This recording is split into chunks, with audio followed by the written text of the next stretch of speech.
इस गंजे आदमी ने इस कंटेनर को खोला, लेकिन अंदर केवल 2 छोटे लकड़ी के बक्से थे। इस ऑफिसर ने ध्यान से जांच की, लेकिन कुछ नहीं मिला। इसे नहीं पता था कि डिब्बे के पीछे छुपे थे जो सीमा पार करने की तैयारी कर रहे थे। उन्होंने कोई शोर करने की हिम्मत नहीं की। गंजा आदमी गाड़ी से बाहर आया। वह कंटेनर के सामने खड़ा था और अपने आदमियों को बाहर गोली चलाने का आदेश। ऑफिसर ने गोली चलाई। गुस्से में गंजा आदमी डिब्बे के अंदर आया और उन पर चिल्लाया, सभी बाहर आ जाओ, उन्हें हम नहीं मारेंगे।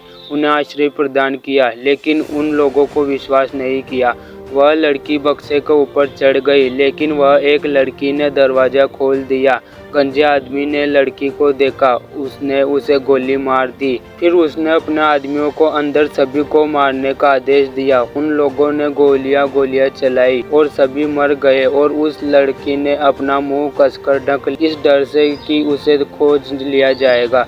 यह अंदर से भागता हुआ एक कुत्ता आया। गंजा आदमी हंसा और उसे जाने दिया, लेकिन एक जीवित बच्चा इतना भाग्यशाली नहीं था। फिर उन्होंने डिब्बे हटाए और बाहर निकाला। उन्होंने पूरे दिल से फर्श को साफ किया।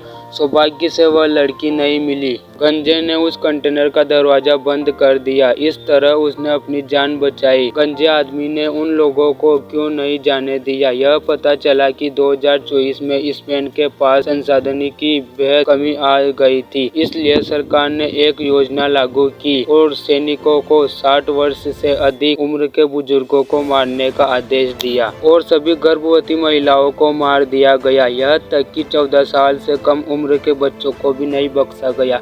गर्भवती महिलाओं और बच्चों से बड़ी गाड़ियां ले जाई गई और केवल मौत का इंतजार कर रही थी। जीवित रहने के लिए लोगों ने अपनी संपत्ति बेच दी और गर्भवती महिला, वह लड़की भी उन लोगों में से एक थी। वह और उसका पति यह से भागने की तैयारी कर रहे थे।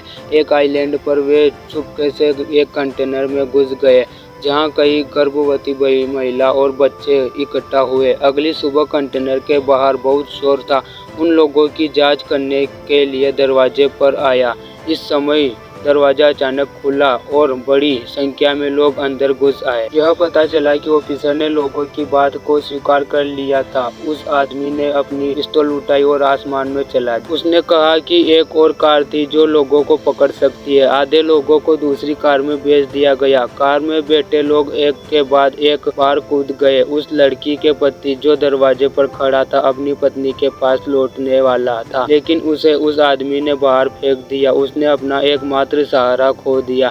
उसने जल्दी से गोली के छेद से बाहर देखा कि पति 107 नंबर वाले कंटेनर में चला गया।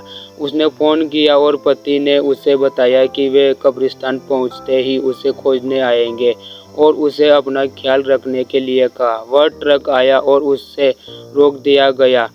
उस गंजे आदमी ने हाथ में दस्तावेज थे, फिर भी उसे चेकिंग के लिए कंटेनर को खोला। उस लड़की ने सोचा कि सब कुछ आसानी से हो जाएगा। कुछ समय बाद कंटेनर को जहाज पर चढ़ा दिया गया। वह जहाज जो अभी रवाना हुआ था, उसे भारी लहरों का सामना करना पड़ा। वह लड़की कंटेनर में इधर उधर देख रही थी, मदद के लिए बेताब होकर चिल्लाई, उम्मीद करते हुए कि बाहर मौजूद लोग के दल उसे बचा सकता है। फिर वह लहरों के कारण कंटेनर में गिर गई। तो दोस्तों, आप जो है इसके बाद वाला पार्ट भी जरूर देखें।